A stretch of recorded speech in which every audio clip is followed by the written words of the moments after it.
అదేవిధంగా ఇందిరా గారు మొన్న వారి పార్టీ అభ్యర్థి వారి ఎమ్మెల్యే కంటెస్ట్ చేసి వారు కూడా సంబోధించారు. ఈయన ఘన చరిత్ర ఏందనేది ఎన్కౌంటర్ స్పెషలిస్ట్ అన్నారు. ఇవన్నీ వారు కూడా చెప్పారు. ఇంతమంది చెప్పారు. ప్రెస్నే భయపడుతున్నారు ముఖ్యంగా.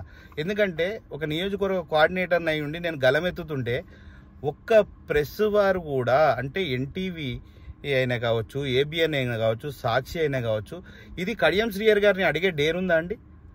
ఇంతకు ఇప్పుడు మీరు వచ్చి నన్ను అడుగుతున్నారు, ఇది టెలికాస్ట్ అవుతుందా లేదా కూడా తెలియదు. మిమ్మల్ని కూడా మేనేజ్ చేస్తారా లేదా తెలియదు. లక్షల డబ్బులు పెట్టి ఎన్నో కథలు, నేను నిర్భయంగా ఎన్నో బయటికి రిలీజ్ చేయడం జరిగింది ఇంతకుముందు. అలానే ఇప్పుడు నా సమస్య వచ్చేసి ఏంటంటే, గుడికి వస్తున్న వారు ఎందుకు ఆపుతున్నారు? మంత్రి గారిని ఎందుకు ఆపుతున్నారు? వారు మంత్రి గారు మొక్కులు చెల్లించుకునేడానికి వచ్చేవారికి రాజకీయానికి ఏమన్నా సంబంధం ఉందా అండి? మన రాష్ట్రం విడిపోయి తిరుపతి అటు పోయింది, ఆంధ్రాకు పోయింది, మనం తెలంగాణలో ఉన్నాం. మన ముఖ్యమంత్రి తిరుపతికి వెళ్తాడు, మన మంత్రులు వెళ్తారు, ఎమ్మెల్యే వెళ్తారు, మన ప్రజలు వెళ్తారు.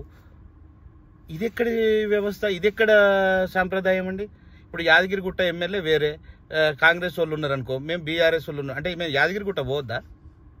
ఇది ఎక్కడి పరిణామం? మొక్కులు చెల్లించుకోవడానికి పోతే కూడా మీరు ఎందుకు ఆపుతున్నారని ఒక సూటి ప్రశ్న అడగండి అంతే. ఇది ఇప్పుడు మీకు ఎమ్మెల్యే అంతే, మీరు ఇక్కడ రాజు కాదు కదా, ఇది మీ శాసనం కాదు కదా. ఏదైనా శాసనాల మీద ఉన్నదా ఏందన్నా నాకు తెలియదు. వాళ్ళ ఇంటి దగ్గర ఏమైనా శాసనాలు ఉంటే రమ్మనండి, వాళ్ళ ఇంటికే పోయి మాట్లాడదాం. నేను ఆఫీసులు వాళ్ళు ఎక్కడికి వస్తే అక్కడికి వచ్చి నేను మాట్లాడాలి అనుకుంటే ప్రోగ్రామ్ డిస్టర్బ్ చేస్తుండడం అని అంటారు కావచ్చు అని చెప్పి మేము పోతలేం. లేదంటే ఒక్కరినే వెళ్ళి మాట్లాడడానికి కూడా అవకాశం ఉంటుంది.